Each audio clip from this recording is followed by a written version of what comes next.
ಆ ಕಳೆದ 5 ವರ್ಷ ಹಿಂದುತ್ವಕ್ಕೋಸ್ಕರ, ಈ ಹಿಂದೂ ರಾಷ್ಟ್ರಕ್ಕೋಸ್ಕರ, ಹಿಂದೂ ಸಮಾಜಕ್ಕೋಸ್ಕರ ಏನು ಮಾಡಿದೀರಾ ಅಂತ ಸಿದ್ದರಾಮಯ್ಯನವರನ್ನ ಪ್ರಶ್ನೆ ಕೇಳಿದ್ರೆ ಅವ್ರ ಹತ್ರ ಯಾವುದೇ ಪ್ರಶ್ನೆಗೆ ಉತ್ತರ ಇಲ್ಲ.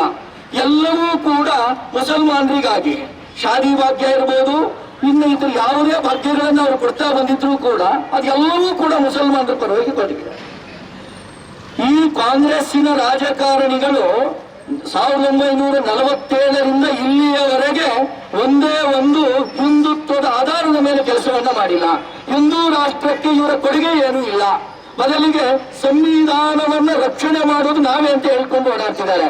ಇವರು ಸಂವಿಧಾನ, ಯಾವ ಸಂವಿಧಾನವನ್ನು ರಕ್ಷಣೆ ಮಾಡ್ತಿದ್ದಾರೆ ಅಂತ ಕೇಳಿದ್ರೆ, ಇಂದಿರಾ ಗಾಂಧಿ ಅವರು ಬಂದು ತುರ್ತು ಪರಿಸ್ಥಿತಿ ಏರಿ ಅಂಬೇಡ್ಕರ್ ಬರೆದಿರ್ತಕ್ಕಂಥ ಮೂಲ ಪ್ರತಿಯನ್ನ, ಮೂಲ ಸಂವಿಧಾನವನ್ನ ತೆಗೆದುಹಾಕಿ ಜಾತ್ಯತೀತವಾದವನ್ನ ಸೇರಿಸಿದ್ರಲ್ಲ, ಆ ಸಂವಿಧಾನವನ್ನ ರಕ್ಷಣೆ ಮಾಡಬೇಕು ಅಂತ ಹೋರಾಟ ಮಾಡ್ತಿದ್ದಾರೆ. ಅಂಬೇಡ್ಕರ್ ಬರೆದಿರ್ತಕ್ಕಂಥ ಮೂಲ ಸಂವಿಧಾನ ಏನಿದೆಯೋ ಅದರ ಆಶಯದಲ್ಲಿ ನಡೆದುಕೊಳ್ತಿರ್ತಕ್ಕಂಥದ್ದು ಹಿಂದೂ ಪರ ಸಂಘಟನೆಗಳು. ಯಾರು ಹಿಂದೂ ರಾಷ್ಟ್ರಕ್ಕೋಸ್ಕರ ಬದುಕಬೇಕು ಅಂತ ಚಿಂತನೆ ಇತ್ತೋ ಆ ಅಂಬೇಡ್ಕರ್ ಬರೆದಿರ್ತಕ್ಕಂಥ ಸಂವಿಧಾನದ ಮೂಲ ಪ್ರತಿಯನ್ನು ಉಳಿಸ್ಲಿಕ್ಕೆ ನಾವು ನಮ್ಮ ಪ್ರಾಣವನ್ನಾದ್ರೂ ಕೊಡ್ಲಿಕ್ಕೆ ತಯಾರಿದ್ದೇವೆ. ನೀವು ರಾಹುಲ್ ಗಾಂಧಿ ಇರ್ಬೋದು, ಪ್ರಿಯಾಂಕಾ ಗಾಂಧಿ ಇರ್ಬೋದು, ನೀವೆಲ್ಲರೂ ಕೂಡ ನಿಮ್ಮ ಅಜ್ಜಿ ಮಾಡಿರುವ ತಪ್ಪನ್ನು ತಿದ್ದಲಿಕ್ಕೆ ಆಗಲ್ಲ. ಅಂತ ತಪ್ಪನ್ನು ನೀವು ರಕ್ಷಣೆ ಮಾಡ್ತಾ ಇದ್ದೀರಾ. ಕಾಂಗ್ರೆಸ್ ರಾಜಕಾರಣಿಗಳು ಸಂವಿಧಾನ ರಕ್ಷಣೆ ಮಾಡ್ತೀವಿ, ಸಂವಿಧಾನ ಉಳಿಸ್ತಿದೀವಿ. ಯಾಕೆ ಅಂತ ಕೇಳಿದ್ರೆ, ನೀವೇ ಕಾಂಗ್ರೆಸ್ನವರು ತಿದ್ದುಪಡಿ ಮಾಡಿದ್ರೆ ಸಂವಿಧಾನಕ್ಕೆ, ಆ ಸಂವಿಧಾನವನ್ನು ಉಳಿಸಲಿಕ್ಕೆ ಪ್ರಯತ್ನ ಮಾಡ್ತಾ ಇದ್ದೀರಾ.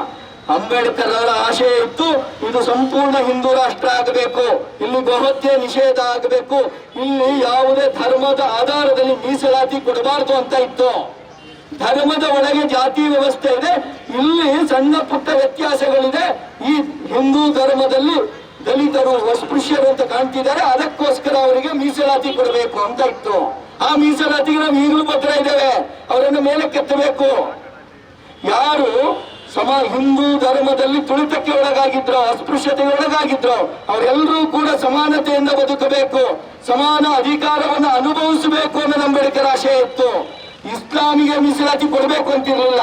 ನೀವು ಹಿಂದೆ ಮುಸಲ್ಮಾನರಿಗೆ ಎಲ್ಲ ವಿಧದಲ್ಲಿ ಯಾವ್ದು ಗುತ್ತಿಗೆ ಇದೆಯೋ ಅಲ್ಲಿ ಎಲ್ಲವಕ್ಕೂ ಕೂಡ 4 ಭಾಗ ಮೀಸಲಾತಿನ ತರಕ್ಕೆ ಹೋದ್ರಿ. ಇದು ಅಂಬೇಡ್ಕರ್ ಆಶಯ ಅಲ್ಲ, ಅಂಬೇಡ್ಕರ್ ಬರೆದಿರುವ ಸಂವಿಧಾನದಲ್ಲಿ ಇಲ್ಲ.